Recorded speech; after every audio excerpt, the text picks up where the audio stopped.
Meron pa silang Yuzhong, so marami pang pin down nga dito ang Falcons AP Bren.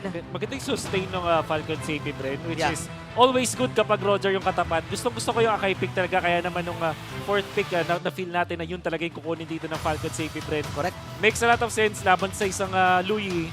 Yep. Actually, na-contra talaga nila yun. Kaya siguro binigay ng Falcons AP Bren yung Louis na first pick. Usually, di ba nababan? Kasi alam nila na pwede nila makontra. Yuzhong, Akai, pang-kontra yan sa Louis. Napaka-importante Welcome dito to ng Mobile pagkontrahan agad para sa ating dalawang teams. Again, unang nakakuha ng puntos ang Liquid Echo. Here we go. Kailangan bawiin ng Falcons AP Bren naman ngayon yung momentum. Same side. Same side. Itong dalawang kupunan na to, pero magkaiba ang nangyaring draft. First pick, Louis on Sanji. Grabe yung hero dito ng Falcons AP Bren, hindi pang Falcons AP Bren.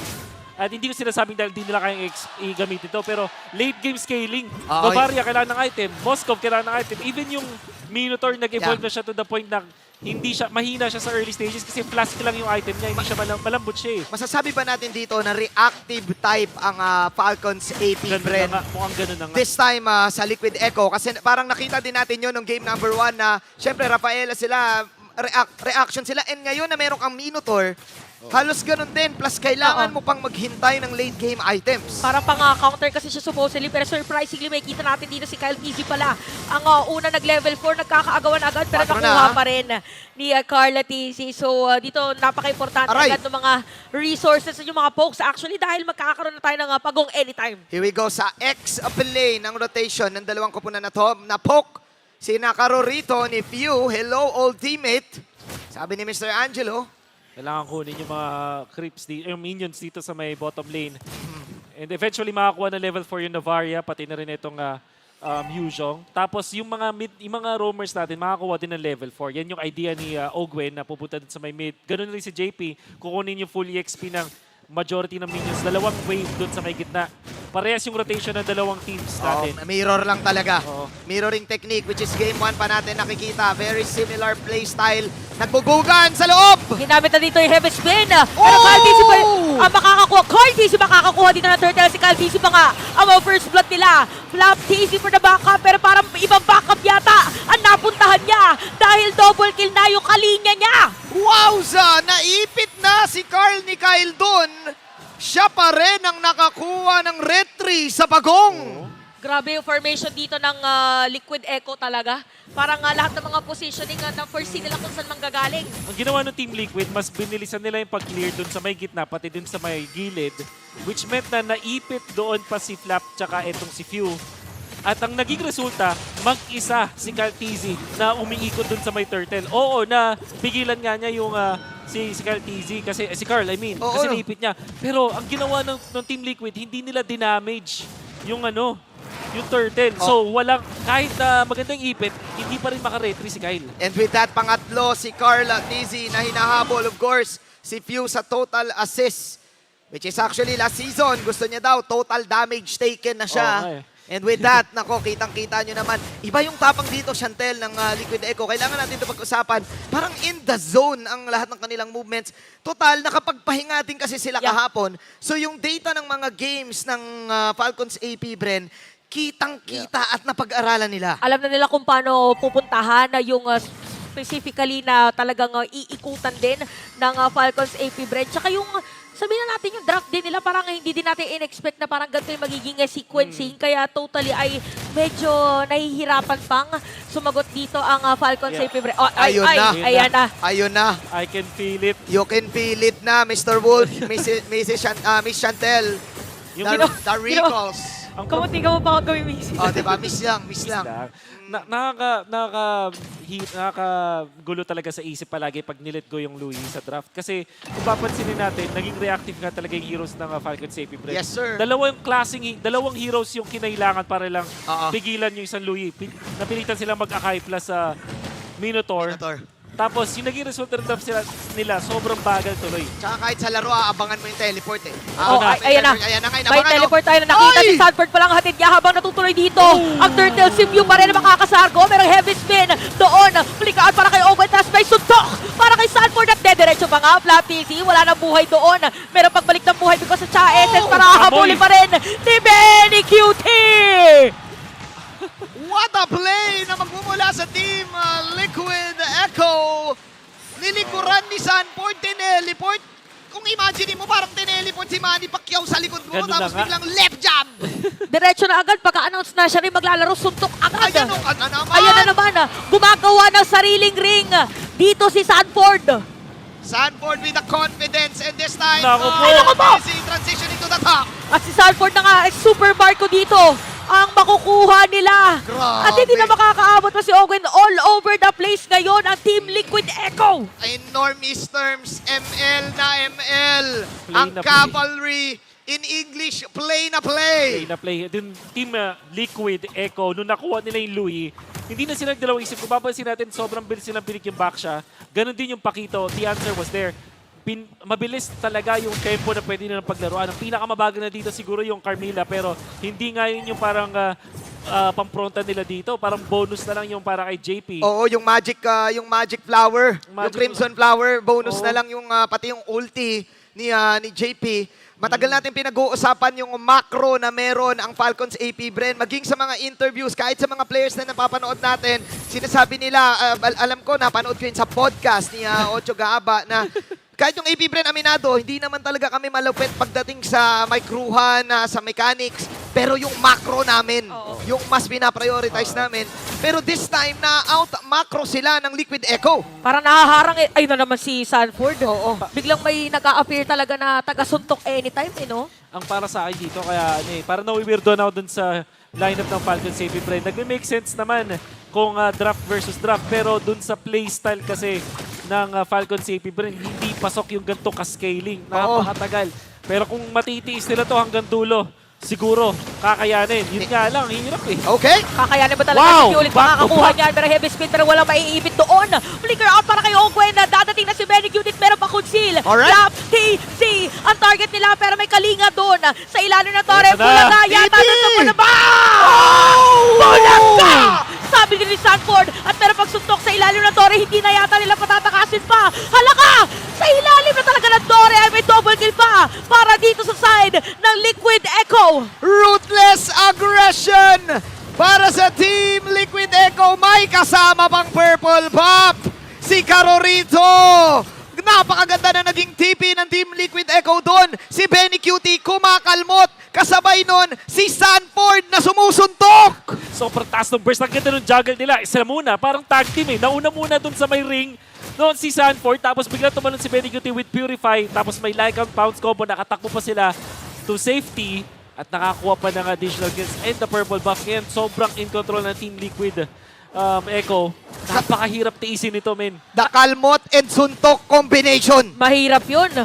At saka yung nangyayari kasi dito sa dalawang teams natin, sabi natin kanina sa lineup diba ng Falcons AP Bren, more on the reactive side. Pero ang nangyayari kasi, hindi na sila makareact sa sobrang bilis Oo. na ikot na ginagawa ng Team Liquid Echo. Masyadong mabilis eh, kaya nga mayroon silang identity na Echo Express. Ganoon pa din kabilis, 7 minutes. Mas pinabilis pa nila with the teleports na meron si Sanji.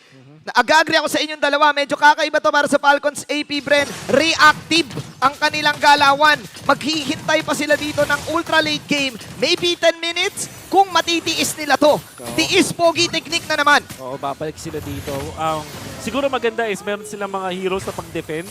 Meron sila Novaria, ganyan. Meron sila Moskov, mabilis na mag-clear. Pwede rin mag-split push tapos spear lang to safety. Ang problema, yung speed ng Team Liquid Echo, sobrang bilis. At the same time, meron sila nung teleport. Total kabayo yan eh. Kaya nga Sabagay. may tinatawag na the ultimate horsepower. Team Liquid Echo. Parang yung mga una lang team fight, 2 horsepower, mamaya mas lalakas pa. Mas lalakas pa. Dire-diretso ang baterya. Ito na. May teleport na naman na, oh my G. Ano Ayan na to? naman, alam ba talaga, or alam ba ng Falcons AP Bren na nandito si Sanford sa may Forty! gilid? Mahabol pa nga dito si Mew, pa rin naka-ready si Flap TC. So medyo may konting reset doon sa positioning habang pumupugak muna doon sa baba si Super Marco. Bugak Gaming lang daw. Sabi ni Super Marco, meron siyang Sphere of Destruction anytime. Naghihintay lang yung Lord. Bad beats lang yung Lord. Patience lang yung Lord dito. iibahin this time ng Falcons AP Bren ang approach. Inaabangan nila yung teleport Oo. ni Sanfordy. Napanood na nila. Sabi nila 3 beses yun ang ginawa. Hindi na kayo pwede umisa ulit. Sansan delivery, binabato ni Sanji yung kanyang tropa na si Sanford. Oo nga naman. Siyempre, sila yung Sansan combo eh. At maganda dito kasi, di ba, may mga teams na ginagawa nila teleport, marami yung kasama, at least 3 mga miyembro. Sila, alam nila na kayang i-outplay ni Sanford, pero every time na may flicker, it means na makakatakas yung Pakito kasi may combo pa rin. Kung sakaling mapurnada yung kanilang plano, pwedeng ng-out Oo. sa Pakito. Ito na naman, pwede nilang likuran to, lalo na nagpakita ni Moscow. Guys, 5-0 and 1 si Sanford ha. Tingnan Oo natin nga. nasan ba yung Luigi. The Sansan duo is at the bottom side. Sa right side ng mapa, the east side Oo. ng mapa. Parang ano din dito, wala pang... The wala. East Bush. The East Bush. Iba yung tawag mo dyan dati, Oh, Magina. ang Ano bush tawag from niya dati? Marikina. The bush from Marikina. Eto, yung bush, ano tawag natin dito sa bush na Ayan pinupunta na. pa kanina? Ayan na! Nakita! Ay! Bulaga na naman para nakita na natin to kanina! Hala ka! Nawala sa mapa! Halabira pa dito sa pagtawag ng dragon! Si Benny Cute mapipigilan yata nila! Oy, pero touch makakapag-like and bounce! Heavy spin nagamit na rin! Yung Purify! Kaya walang crowd control dito para sa side ng Falcon Saving Friend! Flap PC! Ang target nila pero sa Marco! Pero pagbawi nila na damage para sa kanila pero tuloy-tuloy pa rin dito para sa Team Liquid Echo! Pero papalag ang Falcons AP Bren! Ay, hindi basta-basta nagpatinag ang Falcons AP Bren even though dalawang namatay sa kanilang kupunan. Nakakatakot yun. Sansan combination with the teleportation but Super Marco with a save. Bawal sa mga eskinita na lugar if ever dito na mag-set up ang Team Liquid Ayan Echo. ayan na, tumutusok na ha. Si Super Nararamdaman Marco na. ha, oo. Tumututpick na yan. Tumututpick na. Tanggal na ang mga tinga. At isa sa mga kailangan nilang hanapin dito is kung saan ba manggagaling yung mga players ng Team Liquid. Ayan na naman. na, sa Parang delivery. paulit-ulit. Oh. Okay, ay, diversion kasi yun eh. Oh, Pwedeng fake teleport kasi. Oo, baka akala nila doon yung play. Ginamit ni Astral Echo kay Cal DC, merong heavy spin. Oh, yan na! Hinahanap kung sino pwede maipit. Nilapitan dito ni Sanford, si Super Marco, pero delikado yata na ituloy. Hindi marereset, pero talaga nabubulaga dahil mawawala dito si Sanford. At itutuloy pa nga dito ng mga players natin. Open makakalahati ang buhay habang si JP Odets. mamamatay. Very cute para mababaliktad dito ng Falcon Saving Friend. Oh Ang my sakit, in or out, pero godlike na si Sanford dito at itutuloy pa nga. Pero pa-TP bago tapusin at team fight dito sa maitaas. Sanford! Napakaliksi! Napakaliksi ng bata mo! Pero malupit pa rin yung pinakita dito ni Few. Asintado. Pala-laser. Tumama talaga yung kanya mga important na spells. Napatupan nila si Carl pati si JP because of what Few was able to achieve in this game. Maganda yung pinakita nga lang ng Sansan duo, particularly si Sanford, making it difficult para sa Falcon CP na pumwesto. Yun nga lang, ang nabigyan sa Team Liquid was Carl. So ibig sabihin, hindi pa rin sila nakapag-lord. Oo, na-delay. Na-delay at kukuha lang muna si Carl ngayon this time ng purple buff. Few saving that specific team fight para sa side ng Falcons AP Bren. Napakadaming game changer moments ni Mr. Angelo Kyle Arcangel with the 1-1-1 scoreline. Lalayo lang muna siya dito. For sure, malalaman ng Team Liquid Echo na si Moscow. Super Marco ay nasa baba. Ayan na yung tulak. Tinamaan ang bloodbath din si Cal DC habang nandun naman ang Spear. Spear of Destruction. Spear. Tapos itutuloy na Team Liquid Echo Lord. Napakagandang zone out dito sa mga players ng Falcons Wow. Safety Bren. Kaya naman sila ang makakasecure yan. What a play na magmumula sa Team Liquid Echo. Na-dodge nila yung spear. Exactly. Yun yung win condition para sa Team Liquid or yung go condition para sa kanila. Parang yun yung pinaka-green light. Alam nila na lamang sila ng level sa kanilang jungler. Tapos kapag hindi tumatama yung ulti ni Marco, it means it will be a 4v5 situation na luging-lugi yung Falcon AP Bren. Yung malayong javelin throw 2 times to 3 times kasi natin nakita na nangyari yon. At sabi ng Team Liquid Echo, wag nga muna kayo magpatama dyan sa spear na yan para di magulo yung Lord natin. And with this, nagmamarcha na ang Lord sa mid lane. Napakalaki ng kalabangan din dito ng Team Liquid Echo at mapipilitan na mag-dash away dito si Kyle DZ. Oh, Pero no! pagtalon, Super Marco maaarayan nga doon. Ginamit na yung Dragon para lang madepensahan pero hindi sapat dahil bibigay yung Torre dito sa may bandang gitna. Naka-ready ang Team Liquid Echo. Meron pang minion wave sa may bottom lane. Ang lala ng tapang dito ng Team Liquid Echo. Alam na alam nila yung gagawin. Beautiful MLBB. After the mid lane tower, disiplina kaagad sa baba at maghihintay ng siguro ng 2 minutes unless mag-clash. sakto din yung na-poke nila doon si Super Marco. But this time, may Wind of Nature na si Marco. Astral Echo, ginamit na rin dito ng Watch Fury, pero merong counter ba? Ito na si Super Marco, merong mga sibat para sa kanya. Cardi, makukuha nila at aalis. Ito na yung disiplina sinasabi natin. Okay na raw dahil may nakuha na David Bread. Pero sakto kay Sanji. Kanina pa daw kasi nagta-diversion play. Bullseye! Binulsay ni Super Marco! Huli ka pero di ka kulong! Crucial pick-off! At doon sumigaw ang Hive! Napakalupit na depensa mula doon sa Falcons AP Bren. Maganda yung talon doon mula kay JP. Nakahuli siya ng 4 or 3 with the ultimate and madami na stand doon sa Falcons AP Bren. Pero ang clutch ni Master Ogwen, nakahuli na 5 yung napatalo niya doon. Mula sa Dinabugan. Team Liquid, dinabugan niya. Dinabugan ni Master Ogwen. And with that great defense para sa side ng Falcon AP Bren. Okay, Curse of Blood. Curse of Blood, tatay madinikitan. Tapos biglang dumating, dito. Napakaganda pagpigil naman doon sa may heavy spade. Wala daw lalapit sa aking Marco, mga kakampi. Itutuloy pa nga dito, Despair Storm. Pero Sanji, sama ako sa team fight. Sino pwedeng higupin? Habang yung flicker ginamit na rin ni Ogwen.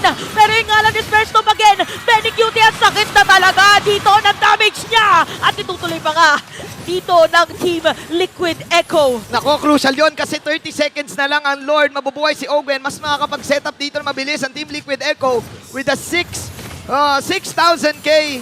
Sorry, 6k gold lead. Ang Sobrang laki laki nun, nun. 6,000k. Oo, pangkabuhayan showcase yun. Anyways, Ang maganda dito nga lang para sa Falcon Safety Bren, alam nila na walang battle spells yung majority ng mga members ng Liquid. So, ang pwede gawin ng Team Liquid, delay mo na yung Lord. Maybe one reset para umabot yung 2 Purify na meron sila. At pagdating ng moment na yun, alam nila na meron silang mga 30 seconds na leeway Oo. dun sa flicker naman ni Ogwen. pero great decision making then coming out from JP, initiating that team fight. Tumama sa 3 yung Curse of Blood. Oo. At dahil doon, kasalanan na Ay, naman ito. niya. Oo, nakita Pwedeng mo yung bigyan. damage agad. Parang bibigyan na Pwedeng talaga. Pero mukhang Bigayan. kakaliwa. Nagamit na rin yung Cyclone Eye. Astral Echo ay naibitaw na rin dito ni Few. I-reset muna yung Lord. Kanina pa daw kasi eh. purify na sila tapos walang flicker yung Minotaur. So gets nila. Gets nila. Gets nila. Nagbibilang ng cooldown. Sana all. Ito, nagbibilang din sila. Kung ito na ba talaga ang tamang timpla Ayun para ituloy. Meron paggamit doon ng Curse of Blood. Si Owen makakalahati yung buhay. Habang si Benny Cutie, Kyle DC. Ginamit na rin yung Heavy Spin. Nandito na yung Dragon! Kyle DC naman ngayon ang makakakuha ng Lord. Pero mega kill na si Benny Cutie. Meron pa pag-slow para sa kanila. Ay, matatamaan pa nga dito na pag-stun si Sanford. Double kill na para kay Benny Cutie. Nararamdaman mo na ba? Kasi nararamdaman na natin talaga ang sakit dito na Team Liquid Echo! Nakapatay si Pew pero enough ba to para madepensahan niya yung 4 na buhay sa Team Liquid Echo? Magsuspawn yung minions. Ooh! Signal number At yung Lord. 4 na si Benny Cutie. May Lord at may minions. Kaya, defable ata. Depable kasi may Lord. This is the last hit na meron si Kyle pero hindi. Si Pew- Masyadong nanaig ang bagyo. Si Few lang talaga yun nandito. Meron pang 2 minion na bit-bit ang Team Liquid Echo. Kaya naman dito para sa ating Grand Finals, unang